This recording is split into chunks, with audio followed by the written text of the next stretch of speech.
Hello students, welcome back to my class. तो आज है आपदा प्रबंधन की क्लास 4। इससे पहले 3 क्लास हम कर चुके हैं। आपदा को समझा हमने, प्राकृतिक आपदा पूरी तरह से समझा, कारण निवारण क्षेत्र। इसके बाद हमने मानवीय आपदा किया, मानव निर्मित आपदा, कारण निवारण क्षेत्र, सारी चीज़ें। आज है हमारा कि आपदा प्रबंधन कैसे करना है। तो अगर आप किसी भी तरह की प्रतियोगी परीक्षा की तैयारी कर रहे हैं, चाहे वो 1 डे एग्ज़ाम हो, प्री हो, मेंस हो, इंटरव्यू हो, या फिर एसए की तैयारी कर रहे हैं, कहीं आपको स्पीच देना है, या फिर इग्नू की तैयारी कर रहे हैं, इग्नू का एग्ज़ाम दे रहे हैं, एमएसडब्ल्यू पढ़ रहे हैं, या सोशल वर्क, सोशल इश्यूज से रिलेटेड कोई टॉपिक पे लिखना है आपको, स्पेशली आपदा टॉपिक पे, तो इस आपदा रिलेटेड वीडियो सीरीज़ को पूरा ज़रूर देखिएगा, आपके लिए बहुत यूज़फुल होगा। और सबसे बड़ी बात कि मैं आपको बिल्कुल ही आसान तरीके से, आसान भाषा में, बहुत ही इंपॉर्टेंट फैक्ट्स के साथ इस पूरे वीडियो सीरीज़ को कंप्लीट करवा रही हूँ। तो चलिए शुरू करते हैं आज की ये वीडियो। सबसे पहले इस टॉपिक में जब भी आपदा प्रबंधन से रिलेटेड कोई भी आप टॉपिक लिखते हैं, उसमें सबसे पहले आपको इंट्रो लिखना होगा। तो इंट्रो के लिए सबसे बेहतरीन शब्द क्या है कि भारत की पहचान जो है ना, वो एक वैश्विक आपदा खतरनाक स्थल के रूप में की गई है। और ये जो है ना, ये जोखिम वाला देश है जिस पर आपदाओं का प्रभाव बहुत ज़्यादा पड़ता है। और आपदाएं सभी के सबसे ज़्यादा क्या प्रभावित करती है? सभी की आजीविका को प्रभावित करती है। इसीलिए जहाँ पे आजीविका प्रभावित होती है, वहाँ पे प्रबंधन की आवश्यकता हो ही जाती है। बिना प्रबंधन के आप आजीविका के पर जो नुकसान होता है ना, उसको नहीं रोक सकते हैं। तो इसीलिए लोगों की सुरक्षा सुनिश्चित करने के लिए आपदा प्रबंधन को प्राथमिक उत्तरदायित्व माना गया। सबसे बेसिक, सबसे ज़रूरी आपदा का प्रबंधन करना। तो ये आपका इंट्रोडक्शन में होना चाहिए। अब जबकि भारत एक वैश्विक आपदा खतरनाक स्थल है, जहाँ की आजीविका प्रभावित होती है, जहाँ की सुरक्षा प्रभावित होती है, और जहाँ आपदा के प्रबंधन को प्राथमिक उद्देश्य माना गया है, तो आपदा प्रबंधन का विकास कैसे शुरू हुआ? जब इतनी सारी चीज़ें पता है, तो इसका कहीं ना कहीं से तो शुरुआत की गई होगी ना। तो पहले हम आपदा प्रबंधन के इतिहास पे नज़र डाल देते हैं। क्या हुआ कि 1877-78 में भयंकर आपदा आई भारत में। और यानी ये 18वीं शताब्दी जो है ना, यही अकाल प्रबंधन यहीं से शुरू हुआ। 77-78 में भारत में बड़े भाग में कौन सी आपदा आई थी? अकाल आया था। कहानी इस तरह से शुरू हुई। इसके बाद लॉर्ड लिटन के समय में 1878 में दुर्भिक्ष आयोग का गठन किया गया। अगर जिन लोगों ने हिस्ट्री पढ़ा होगा उनको ये बहुत अच्छे से पता होगा। आयोग ने 1880 में अपनी रिपोर्ट में कहा कि जो लोग भी दुर्भिक्ष या अकाल से प्रभावित हुए हैं, उनको निःशुल्क सहायता दी जाए। यानी जो हमारा थीम है ना, प्राथमिक उद्देश्य हमारा है, वो यहीं से शुरू हुआ, निःशुल्क सहायता देने के लिए। और 1883 में दुर्भिक्ष प्रत्युत्तर का प्रथम आधुनिक कोडीकरण किया गया, यानी इसका पूरा प्रतिबंध करने के लिए कोड। और कोड भारत में एक सुस्थापित सहायता प्रबंधन तंत्र के माध्यम से नीतियां बनाई गई। तो संस्था बन गई, आयोग बन गया, आयोग का उद्देश्य निर्धारित हो गया, उसके लिए नीतियां बन गई। अब आगे ये तो हो गया आज़ादी से पहले का। अब चलते हैं आज़ादी के समय 1947 के समय की संस्थानिक संरचना पे। तो जब भी आप किसी भी विषय पे लिखते हैं ना, अगर आप उसका इतिहास बताते हो, उस विषय को आगे बढ़ाते हैं, तो बहुत ही अच्छे नंबर मिलते हैं। बहुत सारे स्टूडेंट्स की ये कंप्लेन होती है कि मेंस में बहुत अच्छा आंसर राइटिंग करने हैं, या इंटरव्यू में बहुत अच्छा आंसर देने के बावजूद, इससे भी बहुत अच्छा लिखने के बावजूद उतने नंबर नहीं मिले। उसका कारण ये है कि वो जो स्ट्रक्चर होता है ना, आप उसको फॉलो नहीं करते हैं। जो कॉपी आपकी चेक करते हैं, उनके पास वही स्ट्रक्चर आता है। तो चलिए अब मैं बताती हूँ आपको आगे का इतिहास। तो 1947 के बाद क्या हुआ? आपदाओं की कमी भारत में कभी भी नहीं रही।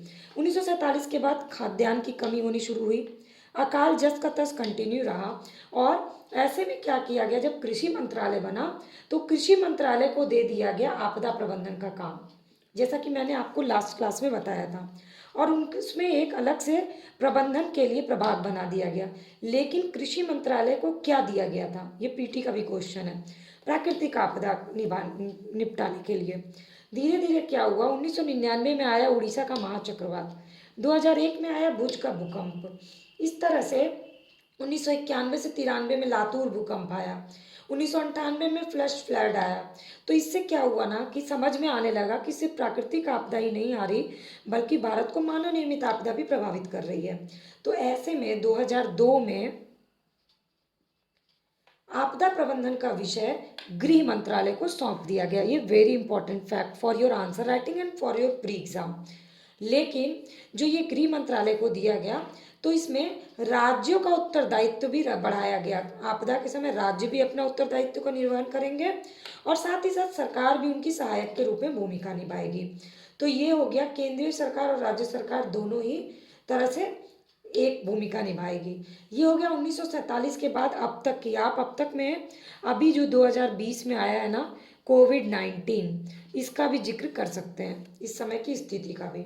अब चलते हैं संस्थानिक संरचना की तरफ। आपको ये सारे कंटेंट और ये जो मैं फैक्ट्स के साथ आपको पूरी कहानी बता रही हूँ अच्छी लग रही होगी तो प्लीज़ लाइक बटन को प्रेस करना मत भूलिएगा। अपने कमेंट्स और अपने व्यूज़ मुझसे शेयर किया करिए। जो भी आपको वीडियो में अच्छा लगे या बुरा लगे, दोनों ही एस्पेक्ट्स आप मुझसे शेयर कर सकते हैं, कमेंट कर सकते हैं। वीडियो अच्छी लगेगी तो फ्रेंड्स से इसको शेयर कर लीजिएगा। और अभी तक रेड सब्सक्राइब बटन को नहीं क्लिक किया तो क्लिक करके बेल आइकन को प्रेस कर लीजिए, क्योंकि मैं रेगुलर बेसिस पे ये क्लासेस लेती हूँ और इसकी फ्री अपडेट आपको मिल जाया करेगी। अब इतनी बड़ी जिम्मेदारी के लिए गृह मंत्रालय को बना दिया गया, बांट दिया गया, लेकिन आपदा के प्रकार बहुत है ना, तो कैसे इतने एक मंत्रालय इतने सारे आपदाओं को निपटारा कर सकता है। तो इसके लिए क्या किया गया, गृह मंत्रालय में नोडल अधिकारी बनाए गए और अलग अलग मंत्रालय बना दिया गया अलग अलग आपदा के लिए। जैसे भूकंप और सुनामी के लिए किया गया भारत मौसम विज्ञान विभाग यानी भूमि विज्ञान मंत्रालय को दे दिया गया। बाढ़ के लिए बाढ़ को रखा गृह मंत्रालय ने, जल संसाधन मंत्रालय ने, चक्रवात को रखा गृह मंत्रालय के पृथ्वी विज्ञान मंत्रालय ने, सूखा को रखा कृषि मंत्रालय ने। ये आपके प्री में भी मैचिंग में आ सकता है। जैविक आपदा को रखा स्वास्थ्य एवं परिवार कल्याण मंत्रालय ने, क्योंकि जैविक आपदाएं सबसे ज़्यादा स्वास्थ्य को प्रभावित करती है। हर चीज़ का एक लिंक है, आप उसको लिंक करके याद करिएगा तो कभी भी नहीं भूलिएगा। चलिए, रासायनिक आपदाएं जो हैं वो पर्यावरण मंत्रालय को दिया गया, क्योंकि रासायनिक आपदा सबसे ज़्यादा किसको प्रभावित करती है, पर्यावरण को।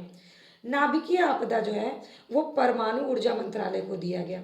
वायु दुर्घटनाएं जो है वो नागर विमानन मंत्रालय को दिया गया और रेल दुर्घटनाएं रेल मंत्रालय को दिया गया। तो इस तरह से आपदा या संकट के प्रकारों को बांट करके वो किस क्षेत्र के कारण या प्रभावित करती है उस हिसाब से उसको मंत्रालय में बांट दिया गया। ये बहुत ही अच्छा काम हुआ, क्योंकि अलग अलग मंत्रालय किसी भी आपदा पर ज़्यादा अच्छे से प्रबंधन कर सकते हैं। अब जब मंत्रालय बन गया, अब प्रबंधन की प्रक्रिया क्या होगी वो देखते हैं।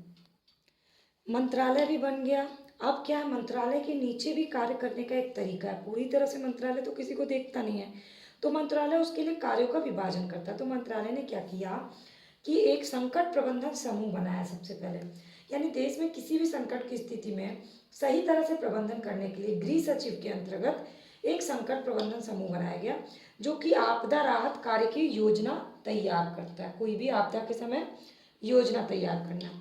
इसके बाद राष्ट्रीय संकट प्रबंधन समिति NCMC, ये प्रमुख मंत्रिमंडल सचिव होता है। इसमें एक सर्वोच्च अधिकारी होता है जो मंत्रालय और विभागों द्वारा दिए गए कार्य के लिए, उसके लिए संकट की स्थिति में निपटने के लिए आवश्यक कार्रवाई करता है। तो पहले तो योजना तैयार हो गई, अब कार्रवाई की तैयारी हो गई। इसके बाद प्राकृतिक वित्तीय मंत्रिमंडल समिति, सब कार्रवाई सब कुछ हो जाएगा तो अगला क्या होगा, वित्त व्यवस्था देखना। उसके लिए आंतरिक सुरक्षा भी खराब ना हो हमारी और प्राकृतिक विपत्ति से निपटा भी जा सके, इसके लिए प्राकृतिक विपत्ति मंत्रिमंडल समिति बनाई गई। फिर कार्यों का विभाजन करना था, तो जिले के कलेक्टर यानी जिलाधीश को भी अधिकार दिए गए कि वो अपना मैनुअली राहत संहिता अपने हिसाब से, जगह के हिसाब से, क्योंकि जिलाधीश अपने जिले को ज़्यादा अच्छे से समझ सकता है, मौजूदा स्थिति को ज़्यादा अच्छे से समझ सकता है, तो जिलाधीश ही तत्काल कार्रवाई करने के लिए कोई भी राहत नियम बनाता है। जिलाधीश ने अपना काम किया। इसके बाद वहाँ उसको ज़रूरत पड़ी सशक्त सेनाओं की। इस कहानी की तरह याद करिएगा तो ये सारी कहानी आपको याद हो जाएगी। सशक्त सेना सबसे कम संभव समय में बचाव और राहत के लिए संचालित होती है लेकिन ज़रूरत पड़ने पे यही मदद करती है। तो सशक्त सेनाओं को इसके लिए ट्रेनिंग दी गई। इसके बाद हुआ समन्वित प्रयास कि भाई हम ये सब तो कर रहे हैं लेकिन हमें समन्वित प्रयास की भी ज़रूरत है, यानी सबको साथ में लेकर प्रयास करना। इसके बाद आया, सरकार ने अपनी तरह से तो काम कर लिया, अब आई बारी गैर सरकारी संगठन यानी NGOs की बारी आई। इसके बाद जब ये सारा काम हो गया तो उसमें आता है राहत वितरण कार्य कैसे हो। तो बार बार जब विनाशकारी आपदा आती रहेगी तो इससे प्रभावित होने वाले लोग बहुत होंगे। ऐसे में सबसे ज़्यादा फोकस किस पे होगा? उन लोगों को राहत देना, यानी ये हमारा प्राथमिक कदम है। तो जो भी नियम बनेंगे वो इस प्राथमिकता को लेकर के ही बनेंगे। ये हो गया पूरा क्रम। अब हम देखते हैं आगे की कहानी कि कैसे आपदा प्रबंधन को आगे के स्टेप्स ले जाते हैं। अब आगे चलते हैं यूएनओ की तरफ। जब भारत में इतना कुछ हो रहा है तो यूएनओ कैसे पीछे हो जाएगा? तो प्राकृतिक आपदा न्यूनीकरण संबंधी अंतर्राष्ट्रीय के कारण 1990 के दशक में आपदा के प्रबंधन के लिए यूएनओ ने 1987 में 42वां सत्र किया था, जहां प्राकृतिक आपदा को कम करने के लिए एक अंतर्राष्ट्रीय दशक बनाया गया कि इस दशक में हम प्राकृतिक आपदा खत्म कर लेंगे या कम कर लेंगे। इसको शॉर्ट में बोलते हैं IDNDR। इसका उद्देश्य क्या था? इसका उद्देश्य था सबसे पहले सम्मिलित अंतर्राष्ट्रीय कार्रवाई करना, किसी भी मुद्दे पे सम्मिलित अंतर्राष्ट्रीय कार्रवाई करना। दूसरा, प्राकृतिक आपदा के कारण जो जीवन को हानि हो रही है ना, उसको रोकने पे ज़्यादा फोकस था इनका। तीसरा, सामूहिक कार्य हो। यूएनओ तो वैसे भी सामूहिकता पे बल देता है। विकास नीति सभी के लिए बने, सिर्फ विकसित देशों के लिए नहीं बने। सभी देश एक दूसरे को सहयोग करें, अंतर्राष्ट्रीय सहयोग हो जिसमें फोकस हो पर्यावरण संरक्षण पे। और अंतर्राष्ट्रीय आपदा में कमी करने के लिए ये एक इसके तहत एक कार्यनीति बनाई गई। तो अगर IDNDR के बारे में कहीं से भी आप सुनते हैं तो आपको ये बेसिक चीज़ पता होना चाहिए। यूएनओ की तरफ से 1987 में 42वां अधिवेशन हुआ, उसमें एक दशक में विश्व में आपदा को खत्म करने के लिए ये सारी चीज़ें स्टेप्स उठाए गए। अब हम चलते हैं भारत की तरफ। तो भारत में सबसे पहले जोर दिया गया संवेदनशीलता, यानी कौन सा क्षेत्र किस आपदा के लिए संवेदनशील है, कहाँ भूकंप ज़्यादा आता है, कहाँ बाढ़, कहाँ सुनामी। इसके लिए क्या किया गया? मानचित्रण किया गया उस जगह का। मानचित्रण के बाद वहाँ पर प्रॉपर प्रबंधन के लिए लोगों को प्रशिक्षण दिया गया, यानी पूरी एक डिग्री दी गई आपदा प्रबंधन के लिए। इसके बाद वहाँ का उन लोगों में क्षमता निर्माण किया गया। क्षमता निर्माण भी हो गया, लेकिन उसके हिसाब से उन लोगों को सुविधाएं देना भी बहुत ज़रूरी है, क्योंकि आप किसी को प्रशिक्षण दे दीजिएगा कि सुनामी के समय ये करना है, भूकंप के समय ये करना है, लेकिन उस हिसाब से सुविधाएं नहीं दीजिएगा तो कोई भी प्रबंधन नहीं हो सकता है। इसके लिए सुविधाएं दी गई और इसमें सहयोग दिया हमारे शासन प्रणाली ने, और सही तरह से मार्गदर्शन किया गया और सही तरह से कार्यनीति बनाया जाए। ये है भारत का स्टेप आपदा प्रबंधन के लिए। अब क्यों? क्योंकि आपदा जो है ना वो जीवन को प्रभावित करती है। भारत के हिसाब से आपदा जीवन को प्रभावित करती है, आपदा हमारी संपत्ति को प्रभावित करती है, आपदा हमारी संरचना को भी प्रभावित कर देती है। जो भी इंफ्रास्ट्रक्चर हम बनाते हैं, एक आपदा आती है और पूरा इंफ्रास्ट्रक्चर खत्म हो जाता है। आपदा हमारी अर्थव्यवस्था को प्रभावित करती है। तो आपदा का जो प्रभाव है वो बहुत ही विशाल है। ऐसे में आपदा का जो प्रबंधन होना चाहिए वो भी विशाल स्तर पे होना चाहिए, तभी हमारा जो है ना विकास का स्तर भी विशाल होगा। इसीलिए आपदा प्रबंधन संबंधी एक केंद्रीय विधान होना चाहिए, यानी जो भी नियम बनाएगा वो केंद्र बनाएगा और उसको सभी राज्य फॉलो करेंगे अपने अपने राज्यों के आपदा के अकॉर्डिंग। किसी राज्य में भूकंप अधिक आता है, कहीं सुनामी आता है, कहीं भूस्खलन हो जाता है, कहीं वनों में आग लग जाती है, तो अपनी अपनी आपदा के हिसाब से इन सब स्टेप्स को फॉलो करते हुए वो जो है उसको प्रबंधन करेंगे। अब है आपदा प्रबंधन अधिनियम 2005 के बारे में कुछ बेसिक चीज़ें जान लेते हैं। तो आपदा प्रबंधन अधिनियम 2005 बहुत ही इंपॉर्टेंट है, क्योंकि भारत सरकार द्वारा की गई सबसे महत्वपूर्ण पहल में आता है ये भारत सरकार के आपदा प्रबंधन अधिनियम 2005। भारत ने जब सुनामी आया उसके बाद एक संस्थागत प्रणाली की जरूरत महसूस की गई। तो ये किसका परिणाम था? सुनामी का परिणाम था, ताकि आपदाओं से निपटने के लिए हम खुद ही उससे निपट सकें बिना किसी मदद के। इसके लिए यह अधिनियम बनाया गया। तो इस अधिनियम में कहा गया कि जहाँ भी खतरे की आशंका लगती है उसके रोकथाम की व्यवस्था की जाए सबसे पहले। इसके बाद जोखिम या इसकी गंभीरता कितनी है ये पहले ही बता दिया जाए, फिर वहाँ के लोगों को में उसी हिसाब से क्षमता विकसित की जाए, उन लोगों को पूरी तैयारी की कराई जाए जहाँ पर भी आपदा आने वाली है। जो आपदा आने वाली है वो कितना प्रचंड या विधिवत आएगा उसके बारे में जानकारी होनी चाहिए। प्रभावित स्थानों को पहले ही खाली करा देना चाहिए और खाली कराने से ज़्यादा ज़रूरी है उनके पुनर्वास की व्यवस्था करना। कहीं आंधी तूफान आने वाला, आप उस जगह को खाली करा के लोगों को कहाँ छोड़िएगा, तो पहले पुनर्वास की व्यवस्था करनी बहुत ज़रूरी है। और इसी आधार पे उन लोगों ने आपदा प्रबंधन अधिनियम को परिभाषित किया। यानी सारा फोकस किस पे रहा आपदा प्रबंधन अधिनियम में, जहाँ आपदा आती है वहाँ के समुदाय पे। उसके बाद ही कोई कार्रवाई होगी, कोई सहायता होगी, कुछ व्यवस्था होगी, कुछ रोकथाम होगा। सबसे पहला काम हमारा यही होता है। यानी हटा दिया उन लोगों को, पुनर्वास कर दिया, फिर हम उसका शमन करेंगे, फिर हम आगे की तैयारी करेंगे, फिर जो भी नुकसान हुआ उसका पुनर्निर्माण करेंगे, और उसके बाद वहाँ के लोगों को अगली आपदा के लिए तैयार करेंगे, क्षमता निर्माण करना है। तो आपदा प्रबंधन अधिनियम का पूरा फोकस ऐसे ही है, और आप इसको और डिस्क्रिप्टिव तरीके से लिख सकते हैं। अब इतने सारे प्रोग्राम्स बना लिए गए, इतना कुछ हो गया, लेकिन भैया फंड कहाँ से आएगा? मेन तो है पैसा। तो ये भी मेंशन करना ज़रूरी है कि अधिनियम बनाने से तो कोई भी चीज़ें हो नहीं पाएंगी। तो पैसा सबसे पहले तो राष्ट्रीय निधि से लिया जाता है।